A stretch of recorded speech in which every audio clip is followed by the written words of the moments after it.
꺼져? 목재 생산도 하고 계속 그 숲이 유지되는 합자연성의 원칙이죠. 그 다음에 43번 복합 임업경영의 주요 목적으로 가장 적합한 것. 그럼 복합적으로 한다는 것은 임업 수입의 조기화와 다양.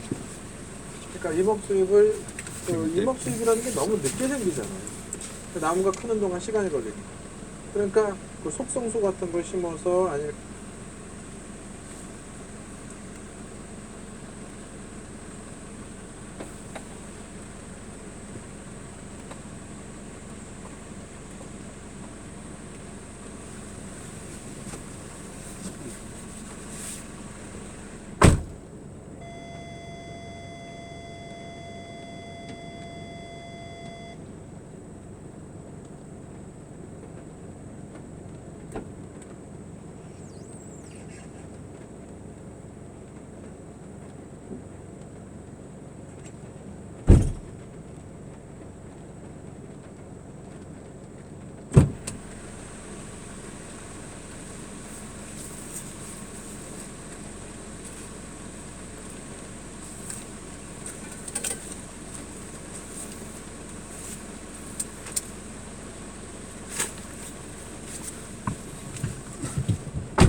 14명 외에 우즈베키스탄 2명, 필리핀 1명 등입니다.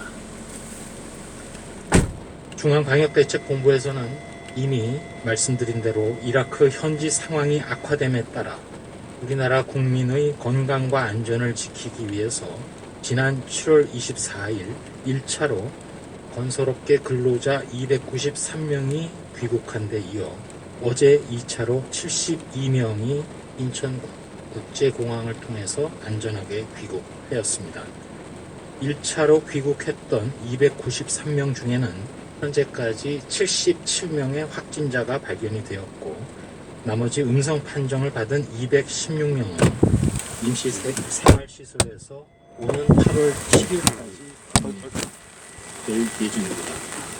어제 입국한 72명의 경우 유증상자 31명 그리고 무증상자 41명에 대한 검사를 실시하였고 앞서 말씀드린 통계는 어제 밤 12시 즉 오늘 0시 현재의 통계였기 때문에 오늘 그 이후 4명이 추가로 발견되어서 현재까지는 총 18명이 양성으로 확인되었고 음성이 49명이며 5명에 대해서는 재검사를 진행하고 있습니다.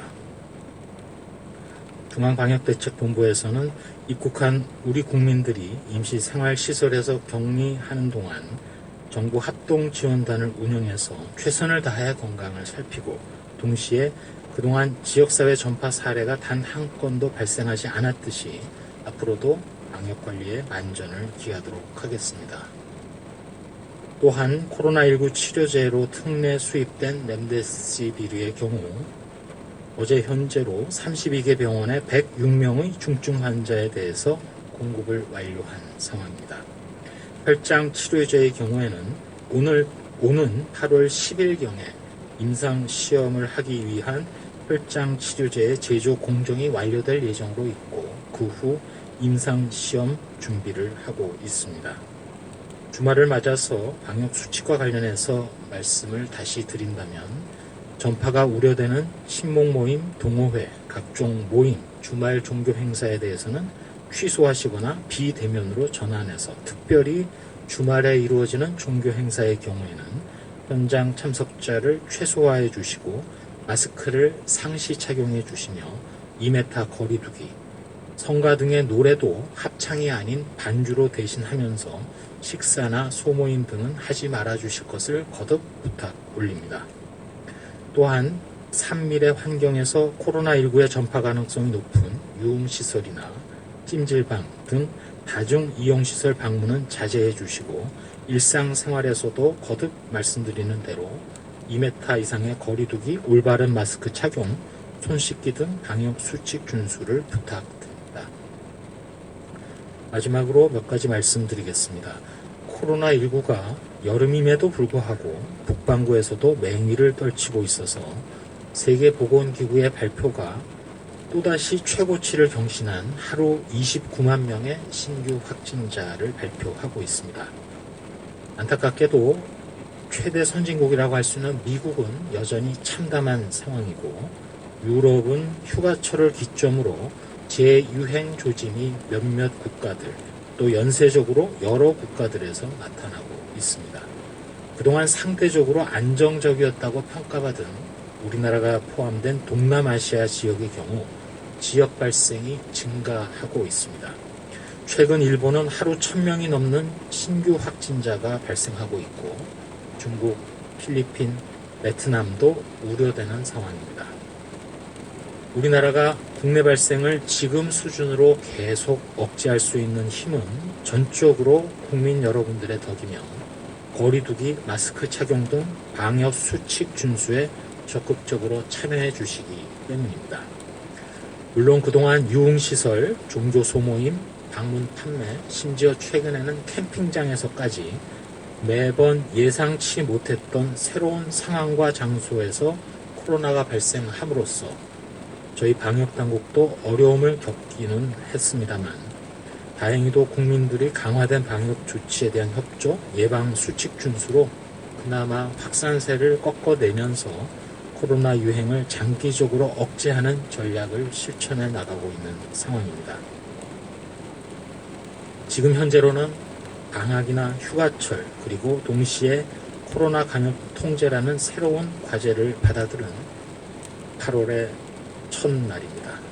앞서 말씀드린 캠핑장 사례에서도 그랬듯이 환자가 발생한 장소 그리고 어떠한 행동이 위험했는지를 밝혀내면 한 번은 당해도 두 번 다시는 당하지 않는다는 각오로 저희 방역당국 그리고 일선의 지방자치단체도 수칙을 정비하고 감시 수준을 높이고 무엇보다도 재발 방지를 위해서 휴가철에 국민 여러분들께서 더욱더 생활 방역을 계속 실천해 주시는 것이 중요하다고 하겠습니다.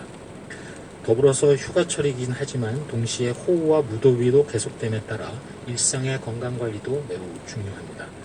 거듭 말씀드리는 대로 조금이라도 몸이 이상하시거나 코로나19가 의심이 되신다면 바로바로 의료기관에 내원해 주시고 또한 일정이 잡혀져 있는 건강검진도 일정대로 받으시며 특별히 영유아나 어르신들의 필수 예방 접종도 꼭 접종 받으시기 바랍니다.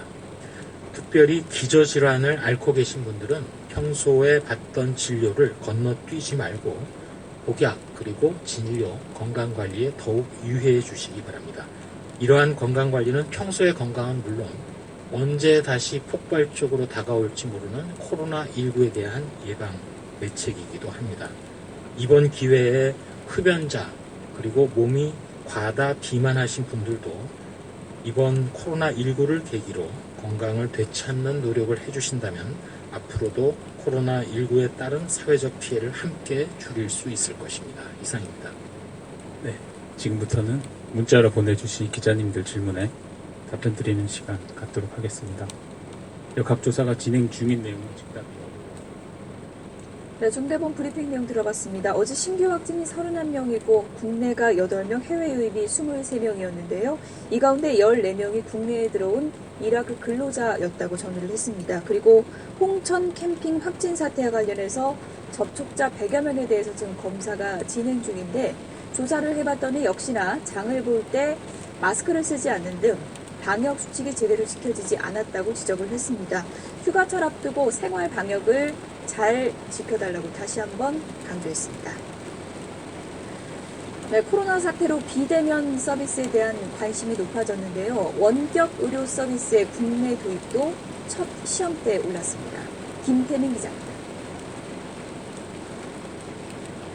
신경계 질환을 겪는 환자들의 재활도구를 만드는 기업입니다. 이 기업에서 내놓은 스마트 장갑은 세계 최대 가전 전시회 CES에서 혁신상을 받으며 큰 이목을 끌기도 했습니다. 스마트 장갑을 낀 채 손을 움직이면서 마치 게임을 하듯 재활훈련을 할 수 있는 게 특징입니다. 아주 잘하셨어요. 여기에 더해 최근엔 디지털 기술을 이용한 원격 재활 서비스를 미국 시장에 선보여 호평을 받고 있습니다. 의료진이 화상통화로 재활 프로그램을 진행하면서 환자의 움직임과 데이터를 보고 경과를 확인하는 방식입니다. 비대면으로 저희가 병원을 방문하지 않고 병원에 오고 싶어도 오지 못하는 분들이 집에서 병원에서 그 치료사 분들과 연결이 돼서 할 수 있는 그런 서비스를 받을 수 있지 않을까 생각이 듭니다. 전 세계적인 코로나 사태 이후 이런 새로운 비대면 서비스들이 주목을 받으면서 정부도 적극적인 산업 육성에 나섰습니다. 국내법에 묶여있던 원격 재활 서비스를 규제 특례로 풀어 시범 사업을 할 수 있도록 돕기로 한 겁니다. 이에 따라 이르면 내년 초부터 국내에서도 스마트 기기를 이용한 원격 재활훈련이 가능할 전망입니다. 아직 이 시장 초기 단계에 그치고 있습니다만은 우리나라가 또 갖고 있는 그 풍부한 의료 데이터, 또 우리 또 뛰어난 IT 인프라 같은 것을 기반으로 해서 한다면 우리나라의 이 디지털 헬스케어 분야의 잠재력은 매우 크다고 판단이 됩니다. 아울러 핀테크 등 유망 서비스 산업을 새로운 수출 동력으로 키우기 위해 제조업 중심의 기존 지원 제도를 대대적으로 손보기로 했습니다. 이에 따라 앞으로 다양한 형태의 서비스들이 새로 자라날 수 있는 토대가 본격적으로 마련될 전망입니다. YTN 김태민입니다. 미국이 독일 등 미군을 3분의 1 정도 감축하기로 했죠. 트럼프 미국 대통령은 독일이 방위비를 덜 내서 줄이는 것이라고 노골적으로 얘기를 했는데요. 한미 간의 방위비 협상 그리고 주한미군에는 어떤 영향을 미치게 될까요? 임성호 기자가 보도합니다. 트럼프 미국 대통령은 독일 주둔 미군 11,000여 명을 감축하기로 한 건 독일이 방위비를 더 내지 않기 때문이라고 거칠게 강조했습니다. 미국은 그간 독일을 비롯한 북대서양 조약기구 나토 국가들의 방위비를 증액하라고 압박해왔습니다.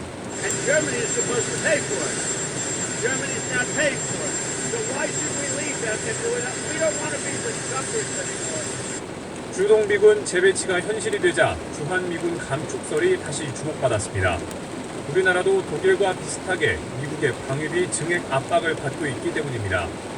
주한미군 감축설이 재차 불거지자 한미군 당국은 거듭 선을 그었습니다. 한반도 및 동북아의 평화와 안정을 위해 주한미군의 역할과 중요성에 대해 확고한 공감대를 가지고 있다는 것을 다시 한번 말씀드리겠습니다. I've issued no orders to withdraw forces from the Korean Peninsula. 하지만 군 안팎에선 한미 방위비 분담 등 협상이 교착인 상황에서 트럼프 대통령이 언제든 주한미군 감축 카드를 꺼낼 수 있다는 전망이 나옵니다. 앞서 한미 실무진이 7차례 협상에서 13에서 14% 인상안에 공감했지만 트럼프 대통령이 직접 협자를 놓았고 미국은 50% 인상된 13억 달러, 우리 돈 1조 5천억 원가량을 요구하고 있습니다. 여기에 미국이 해외 각지의 미군을 재배치해 중국을 폼이 견제하는 전략을 추진한다는 점도 주한미군 감축 가능성을 높이고 있습니다. 북한과 재래식 경쟁하다는 지상군 경쟁하고 장차 대중국을 견제하는 후방의 전략 자산 이런 거는 늘어날 수도 있는 겁니다. 날이 갈수록 격해지는 미중 갈등과 오는 11월 예정된 미국 대선, 급변하는 국내외 정세 속에서 방위비 협상과 주한 미군에 대한 우리 정부의 성격도 복잡해지고 있습니다. YTN 김성호입니다. 국제인권단체 휴먼라이트워치가 한국 정부의 외국 인권 단체를 겨냥한 사무검사를 중지하라고 요청했습니다. 팀 로버트슨 아시아단장 부장은 최근 대북전단을 두고 벌어진 논란으로 북한 인권을 요구하는 시민들의 목소리가 묻혀서 남긴다고 강조했습니다. 이어 탈북민단체의 군비주변의 시도는 그 나라의 정치적 권리 보장의 수준을 상상한다며 문재인 대통령이 통일부의 인권을 존중하는 방식으로 일을 지시를 해야 한다고 주장했습니다. 수사권 조정으로 검찰의 힘이 빠지면서 경찰은 경찰과 수평적 지위를 가질 수 있게 됐습니다. 하지만 비대해진 경찰권을 누가 어떻게 견제할 것인지